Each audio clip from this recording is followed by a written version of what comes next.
happy to be here one more time with you. It's always thrilling for me when I'm invited by the Murid community of Los Angeles, as I tried to explain to some of you last year,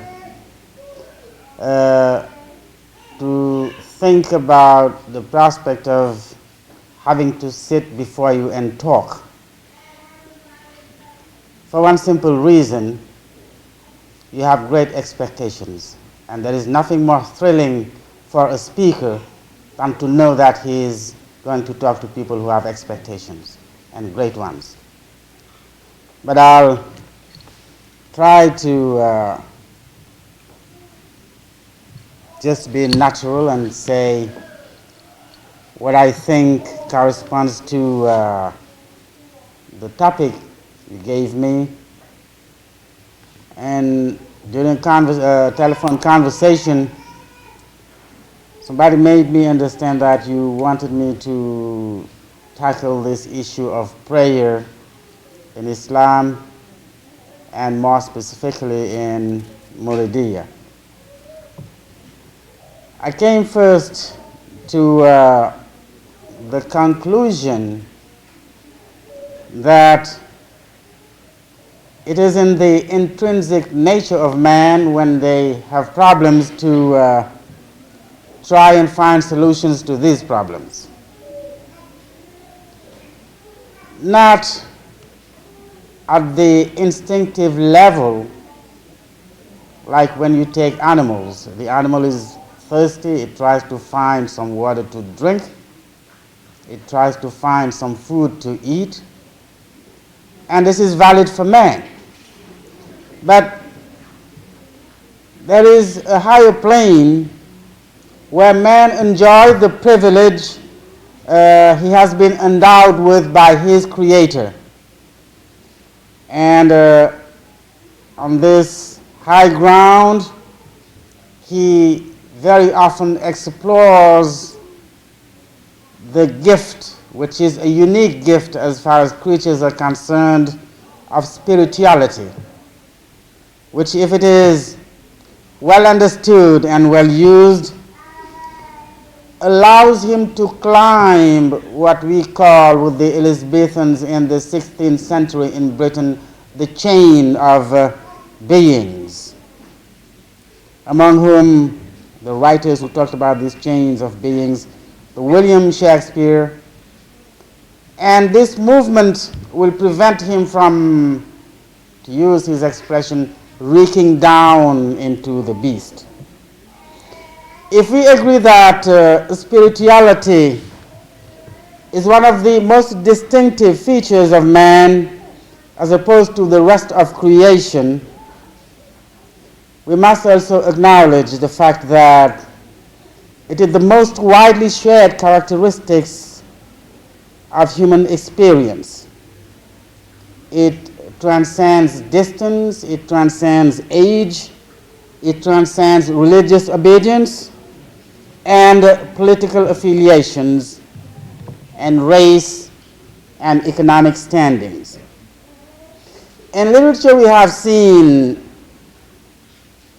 the stones and trees move and pray.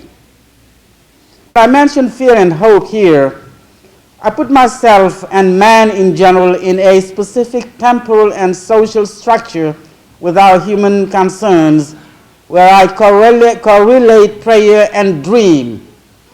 Not dream in the sense of what happens in our sleep, but in the sense of the American dream, of the American founding fathers' dream, of the dream of Martin Luther King, of which the dream he had one summer afternoon back in 1963 in Washington, D.C.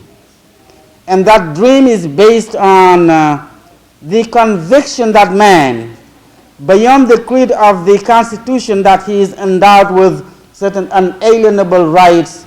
Among these, in the Constitution, in the Declaration of Independence of the United States, life, liberty, and the pursuit of happiness. He is also endowed by his God and his Creator with capacities and intelligence which enable him to mold his own destiny. In prayer, there is a kind of orientation of what man is expecting to happen. He goes in a specific direction. Molding one's own destiny in the Murid psyche and daily practice finds its own meaning in the wall of saying, help needs the active hand of the solicitor. In Wolof they say, ndimbal na ca fekk loxol borom. This is the practical dimension of prayer. Prayer is action. If you just sit down and pray and do nothing else, chances are that nothing will happen. But you pray and you act, chances are that God will hear you. That's why help needs the active hand of the solicitor. This is the practical dimension then of prayer, and this is something, there is something Murid in this. Work and work hard with the relentless belief and an undaunted conviction that some good will come out of it. In fact, there is something Murid in America and Americans, and when I say that, I have in mind the whole history of this country, but especially a television documentary on the American space program with all the caution, hesitations, dramas and tragedies that happened before a man was put on the moon. And I said to myself, they have faith and they know that action is one of the forms of prayer. When you look at this documentary on the space program of the United States and all those people who died and all those things and the hesitations, they were finally capable of putting a man on the moon because they had faith and they believed it was possible. And they did what it took, what was necessary for a man to be put on the moon. Ahmadu Bamba and his followers are Americans in this regard.